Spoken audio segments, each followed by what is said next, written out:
Ya, terkait dengan tren perdagangan antara Indonesia dan Jepang, saat ini kami sudah tersambung secara eksklusif bersama Duta Besar Indonesia untuk Jepang, Bapak Heri Ahmadi. Bergabung juga bersama kami, General Manager Bank Negara Indonesia, Tokyo, Bapak Yudi Zufrial, serta ada co-founder serta CEO Maha Group, Bapak Afra Rahmat. Bersama-sama, kita akan mengulas terkait dengan eksplorasi diaspora kunci kejayaan UMKM. Selamat pagi, Pak Heri, Pak Yudi, Pak Afra. Selamat pagi, Mas selamat Gibran. pagi Mas Gibran. Ya, semoga sehat selalu semua Bapak-Bapak. Saya mau ke Duta Besar Indonesia untuk Jepang dulu, Pak Heri. Pak Heri, kalau kita lihat sebenarnya untuk evaluasi terkait dengan tren hubungan dagang serta bagaimana sebenarnya prospek peningkatan kerjasama di sektor ekonomi antara Indonesia dan Jepang, Pak. Yep. Kalau kita lihat hubungan Indonesia-Jepang tentu bukan hanya dari sisi perdagangan, tapi juga investasi, juga pembiayaan, dan kemudian juga tentu saja kegiatan seperti pariwisata dan lain-lain. Kalau kita lihat memang tadi sudah disebutkan kuartal pertama tahun ini prestasinya, performance-nya luar biasa, cukup menggembirakan, dan ini belum pernah dicapai pada tahun-tahun sebelumnya, bahkan sebelum pandemi. Kalau kita lihat pada tahun 2021 kemarin pun capaian ekspor perdagangan Indonesia-Jepang sebenarnya sudah melewati sebelum pandemi atau tahun 2019. Artinya apabila dikaitkan dari sisi perdagangan, kegiatan hubungan ekonomi Indonesia-Jepang sebenarnya sudah pulih. Namun demikian tentu ada hal-hal yang lain memang yang harus tetap kita kejar untuk kita tingkatkan. Kalau kita lihat angkanya, 2001 ekspor kita adalah 17,9 miliar dan kemudian impornya mencapai atau lebih tinggi dari sebelumnya 2019 yang hanya 16 miliar. Begitu Mas Gibran.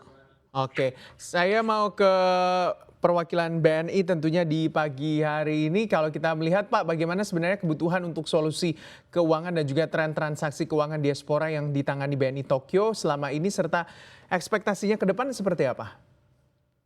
Ya, makasih Mas Gibran. Jadi mungkin saya cerita dulu bahwasannya BNI Tokyo itu sudah menjadi full branch itu dari tahun 1969. Jadi itu 53 tahun yang lalu. Jadi kami sudah bisa melakukan transaksi berbagai macam produk keuangan, solusi keuangan sesuai dengan regulasi yang ada di Jepang. Tapi khusus untuk diaspora, kami punya beberapa produk solusi keuangan andalan yang ini yang kita sampaikan pada saat ini. Yang pertama adalah pembukaan diaspora bisa mengakses untuk membuka rekening simpanan di BNI Tokyo, yaitu dalam mata uang US dollar maupun Japanese yen. Nah, biasanya diaspora itu untuk akses perbankan tidak begitu mudah. Nah, ini kita mempermudah dengan bisa membuka rekening di Tokyo. Selanjutnya kita juga diminta oleh mempunyai tugas di sini untuk menyampaikan suatu produk dari Jakarta yang disebut dari BNI Head Office, yaitu Diaspora Saving. Sebenarnya ini adalah produk tabungan dalam mata uang rupiah yang kita di sini sebagai intermediary.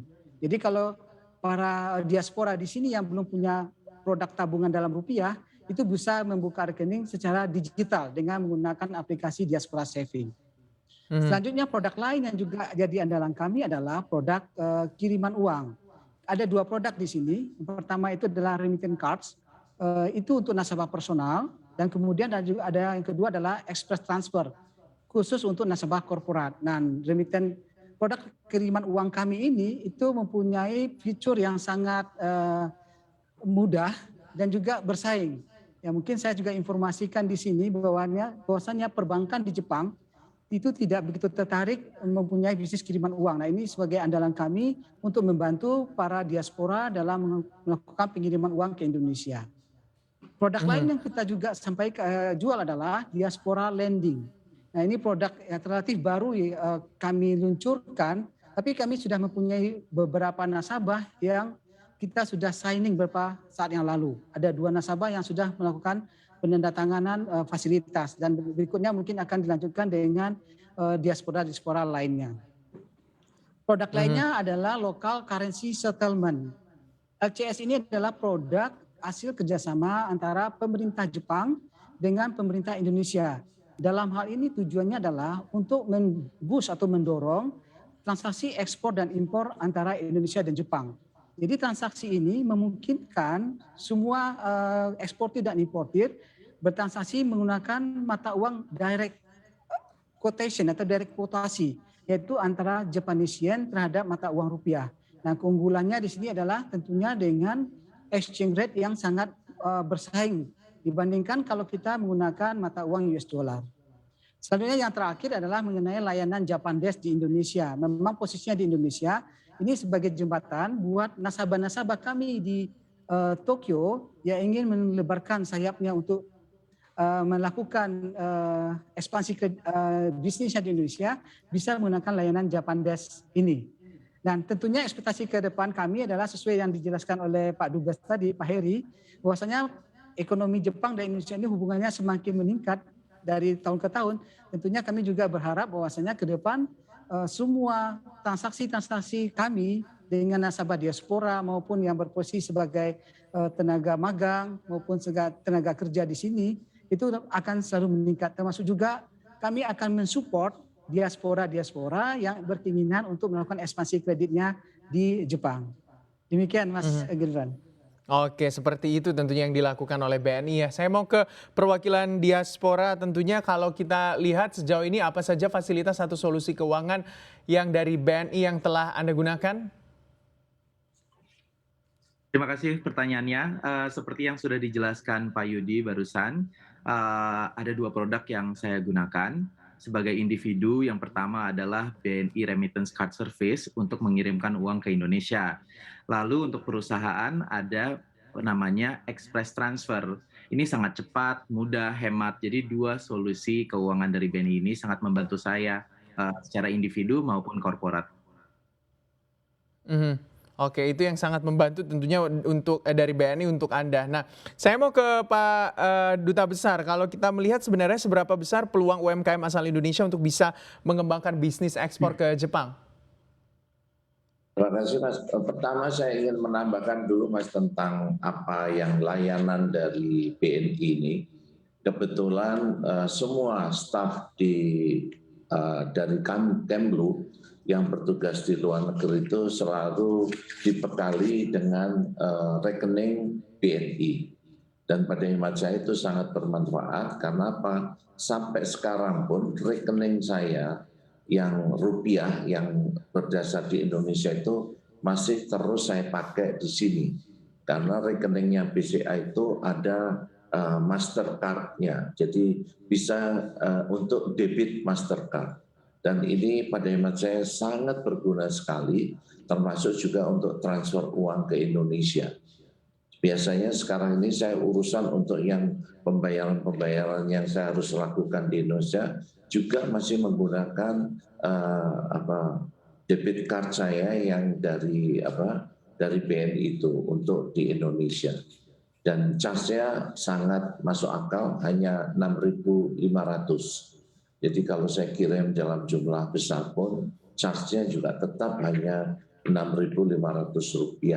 Itu yang saya kira salah satu yang sebenarnya selama ini saya juga mencoba ikut mempromosikan kepada teman-teman di diaspora. Itu sudah dilakukan oleh warga dari staf dari KBRI yang home staff. Tapi itu saya kira baik juga jasa ini dinikmati oleh diaspora kita. Dan saya mendengar diberitahu bahwa rekening rupiah itu juga bisa dibuka dari Tokyo. Ini saya kira sangat membantu sekali. Itu Mas yang hal yang pertama tadi berkenaan dengan UMKM ini mungkin harus kita lihat skalanya. UMKM atau bidang-bidangnya. UMKM di Jepang dan di Indonesia mungkin skalanya agak sedikit berbeda. Artinya kalau mungkin skala di Jepang kalau yang mikronya agak susah ya, tapi kalau yang menengah itu saya kira cukup banyak dan saya kira kesempatannya untuk berkembang, jadi itu akan sangat besar. Mhm. Seperti tadi Mas misalkan dalam bidang ekspor Indonesia yang gede ke Jepang dari UMKM yang menonjol itu pada 2 tahun terakhir ini ekspor batik kita itu meningkat sampai 300%. Ada perhiasan, ini yang di luar dugaan, mutiara dan perhiasan itu angkanya melewati 45 juta dolar. Jadi cukup banyak dan sekarang ini ada kecenderungan, ada tren yang sangat kuat juga kedatangan dari produk-produk pangan dari Indonesia. Mengapa demikian? Karena kecuali dikonsum oleh masyarakat Jepang atau dipakai oleh masyarakat Jepang seperti mutiara dan lain-lain tadi atau batik, itu warga Indonesia Jepang juga meningkat dalam jumlah yang cukup besar. Jumlahnya sekarang ini mencapai sekitar 70.000 dan yang saya perkirakan pada akhir tahun ini akan bisa melewati 80.000 dan itu tersebar di seluruh Jepang. Inilah saya kira potensi yang ada mengapa diaspora akan bisa menjadi agen dari perdagangan Indonesia, hubungan ekonomi Indonesia-Jepang, khususnya di bidang perdagangan ini. Dan ini yang kita harapkan di sini bisa terjadi. Untuk itu, KBRI bersama dengan BNI, juga BI, dan beberapa BUMN yang lain, telah membentuk SME Center, Small Medium Enterprise yang center, yang diharapkan nantinya bisa membantu para pengusaha Indonesia yang ada di Jepang, tapi juga untuk menghubungkan pengusaha Indonesia yang ada di tanah air dengan para pengusaha Indonesia Jepang untuk melakukan baik kegiatan perdagangan, tetapi juga kegiatan investasi. Ini penting sekali ke depan. Misalkan KBRI berencana pada bulan Juni nanti melakukan di luar yang tadi ya, pangan, perhiasan, pada bulan Juni nanti kami juga akan membidik para pengusaha menengah Jepang dalam bidang auto parts untuk menanamkan modalnya di Indonesia. Ini yang kita coba dengan mempertemukan para pengusaha menengah juga dari Indonesia. Karena umumnya di Jepang, auto parts itu tidak dioperasikan oleh perusahaan-perusahaan besar, tetapi juga adalah perusahaan menengah.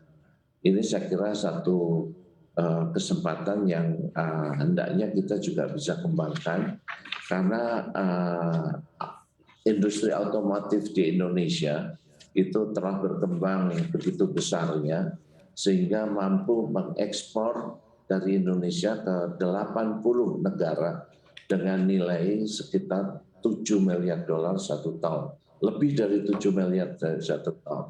Dan ini adalah satu wilayah kerjasama usaha menengah dengan Jepang yang saya kira akan terbuka sangat luas. Itu kira-kira. Jadi kita akan melihat bidang-bidangnya di mana dan wilayahnya seperti apa, sehingga kita harapkan nantinya bukan hanya perdagangannya, tetapi investasi untuk menengah ini, usaha menengah ini juga bisa kita kembangkan lebih jauh. Karena ini yang akan banyak merubah pola hubungan Indonesia dan Jepang akan datang. Apalagi sekarang Jepang juga sudah mencanangkan untuk bekerja sama dengan negara-negara Asia dalam upaya untuk memenuhi kebutuhan pangannya. Self-suspensi, tingkat kemandirian pangan Jepang itu sangat rendah, hanya 37%. Selebihnya dia menghadirkan pangan dari luar. Ini wilayah yang pada hemat saya ke depan akan kita garap secara lebih sistematik yang terkait dengan pangan ini. Demikian Mas Gibran.